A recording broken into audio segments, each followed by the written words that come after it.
CMAT page में एक dumper ने एक युवक को कुचल दिया, जिसके कारण मौके पर युवक की मौत हो गई।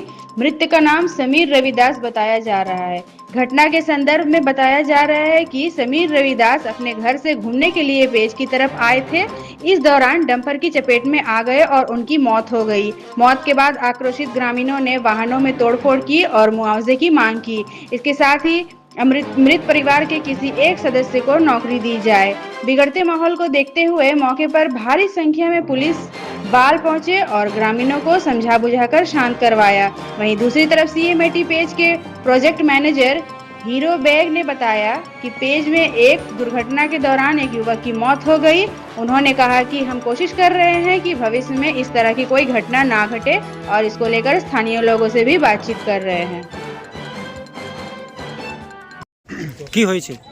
হ্যাঁ, হয়েছিল দুপুর 1টা নাগাদ বাড়ি থেকে বেরিয়েছে স্নান করবো বলে, ঠিক আছে। সেই স্নান করবো বলে বেরিয়ে এবার যাক আমাদের এখানে প্রতিটা মুহূর্তেই সামনে একটা ফুটবল মাঠ ছিল, আপনারা অনেকে দেখেছেন, আমাদের ছেলেরা খেলতো। তো সেইভাবে তার একটা ইয়ে ছিল যে যাক আমি একটু ঘুরে আসি। এবারে প্যাচ তো অনেক সময় কি হয়, প্যাচ দেখতে অনেক সময় চলে আসে।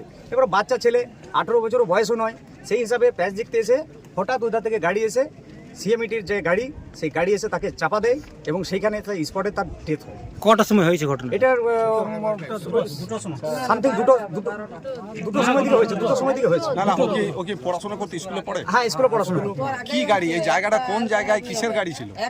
যে গাড়িটা ছিল সেই গাড়িটা আপনারা সামনে দেখতে পারবেন, যাকে গাড়িগুলো আমাদের হয়তো ভলভো বলে। কোন কোম্পানির গাড়ি ছিল? মানে সিএমইটি খালসার গাড়ি ছিল। মানে এই খনিটা কিসের খনি? এই খনিটা কয়লা খনি, মানে প্যাচ যেটাকে বলা চলে, সেটা কোল মাইন থেকে আপনার যেটা প্রাইভেট লিমিটেডকে দিয়েছে, সিএমইটিকে দিয়েছে। সেই পরিপ্রেক্ষিতে সিএমইটি প্যাচটাকে চালু করেছে। দীর্ঘদিন 4 দিন ধরে বন্ধ ছিল, কালকে সন্ধ্যাকালীন এটা চালু হয়েছে। আজ তার পরিণয়ে এই দুর্ঘটনা ঘটে গেছে। কোথাকার ছেলে, কি নাম? ছেলেটা আমাদেরই পাড়ার, নামটা কি? সমীর রুইদাস, বাবার নাম তপন রুইদাস, ঠিক আছে। একটাই ছেলে, বাড়ি আমাদের রুইদাস পাড়ার, নীলকেনা রুইদাস পাড়ায়। এখন আপনারা কি চাইছেন? এখন আমরা চাইছি, আমাদের একটাই বলার কথা যে ওনার পরিবারে যেহেতু একটাই মানে পরিশ্রম করার মতো ছেলে ছিল, বয়স কম ছিল ঠিক আছে, কিন্তু যেহেতু পরিশ্রমের ছেলে ছিল, তার বাবা একটা অটো চালক, মানে টোটো চালক, সেই হিসাবে সিএমইটিতে আমরা চাই একটা কাজ, এবং যেটা রোড অ্যাক্সিডেন্টে যে মুআওয়াজাটা পাওয়া যায় সেটা যেন সিএমইটির তরফ থেকে দেওয়া হয়। আমাদের শুধু এটাই বলার কথা। প্রচুর গাড়ি দেখলাম ভাঙচুর করা। হ্যাঁ, ভাঙচুর হয়েছে। আপনি তো বুঝতে পারছেন যে মুভমেন্টে কিন্তু অনেক কিছু হয়।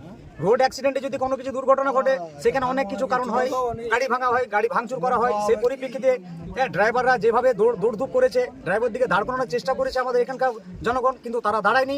এবং তারা যেভাবে এখান থেকে দৌড়েছে নিজের প্রাণকে বাঁচানোর জন্য, তারপর আমাদের এখানে যে জনগণ, সেই জনগণ গাড়ির উপর চড়াই করে এবং ভাঙচুর করে।